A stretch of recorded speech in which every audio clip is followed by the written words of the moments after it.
BrahMos supersonic cruise missile వార్తలో ఉంది. పాకిస్తాన్ మన ఢిల్లీ, మన నేషనల్ క్యాపిటల్ని ఫతా-2 బ్యాలిస్టిక్ మిసైల్స్తో అటాక్ చేయాలని ట్రై చేసింది. అయితే S-400 ఎయిర్ డిఫెన్స్ సిస్టమ్ దీన్ని హర్యానా సిర్సా దగ్గర కంప్లీట్గా న్యూట్రలైజ్ చేస్తుంది అనమాట. అంటే పాకిస్తాన్ వాళ్ళ బ్యాలిస్టిక్ మిసైల్ ఫతా-2ని మన మీద వేయడానికి ట్రై చేస్తే, మన ఢిల్లీ మీద వేయడానికి ట్రై చేస్తే, మనం ఢిల్లీ నుంచి 125 కిలోమీటర్ల ముందే హర్యానాలో సిర్సా అనే ప్రాంతంలో ఆ మిసైల్ని న్యూట్రలైజ్ చేస్తాం అనమాట. మన దగ్గర అంత స్ట్రాంగ్ ఎయిర్ డిఫెన్స్ సిస్టమ్ ఉంది. అయితే వెంటనే భారతదేశం చాలా తెలివిగా, చాలా టాక్టికల్గా, చాలా డెసిసివ్ మూవ్, గొప్ప మూవ్ ఒకటి తీసుకుంది. అదే బ్రహ్మోస్ మిసైల్స్ని వాడటం అనమాట.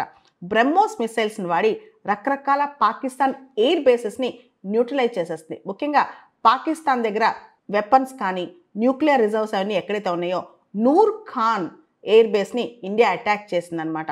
దాంతో పాకిస్తాన్ సీజ్ ఫైర్కి రాక తప్పలేదనమాట. పాకిస్తాన్కి భయం పుట్టేటట్టు చేసింది ఇండియా. ముఖ్యంగా రావల్పిండికి దగ్గరలో ఉన్న నూర్ ఖాన్ లేదా చక్లాలా ఈ ప్రాంతంలో ఈ ఎయిర్ బేస్ని ఇండియా అటాక్ చేసింది. పాకిస్తాన్ మేజర్ న్యూక్లియర్ రిజర్వ్స్ కానీ పాకిస్తాన్ మేజర్ వెపన్స్ కానీ అక్కడే ఉంటాయి అన్నమాట. దీంతో పాకిస్తాన్కి అర్థమైపోయింది ఇండియా దేన్నైనా టార్గెట్ చేయగలదని చెప్పి. చాలా తెలివిగా, చాలా జాగ్రత్తగా భారతదేశం టాక్టికల్గా బ్రహ్మోస్ మిసైల్స్ని వాడిందనమాట. దాంతో పాకిస్తాన్ సీజ్ ఫైర్కి రాక తప్పలేదన్నమాట. కేవలం నూర్ఖాన్ బేసే కాదు, అంటే చక్లాలా, నూర్ఖాన్ అన్న చక్లాలా అన్న ఒకటే అనమాట. నూర్ఖాన్ బేసే కాదు, రఫీకి, మురీద్, రహీం యార్ ఖాన్, సుకూర్, చున్యాన్ ఇలా రకరకాల క్రిటికల్ ఇన్స్టాలేషన్స్ అన్ని పాకిస్తాన్కి చెందిన ఎయిర్ బేసెస్, ఇన్స్టలేషన్స్ అన్ని కూడా భారతదేశం న్యూట్రలైజ్ చేసిందనమాట. ముఖ్యంగా స్కర్దు, బొలారి, జకోబాబాద్ మరియు సర్గోదా ఈ ఎయిర్ ఫీల్డ్స్ని కూడా భారతదేశం న్యూట్రలైజ్ చేయగలిగింది. దాంతో పాకిస్తాన్ ఇమీడియట్గా సీజ్ ఫైర్ కోసం ప్రయత్నాలు స్టార్ట్ చేసిందనమాట.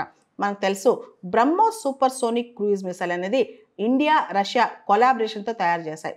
బ్రహ్మోస్ అంటే బ్రహ్మపుత్ర నది, మాస్కోవా, రష్యన్ నది మాస్కోవా, ఈ రెండింటిని కలిపి బ్రహ్మోస్ అనే పేరు పెట్టాం అనమాట.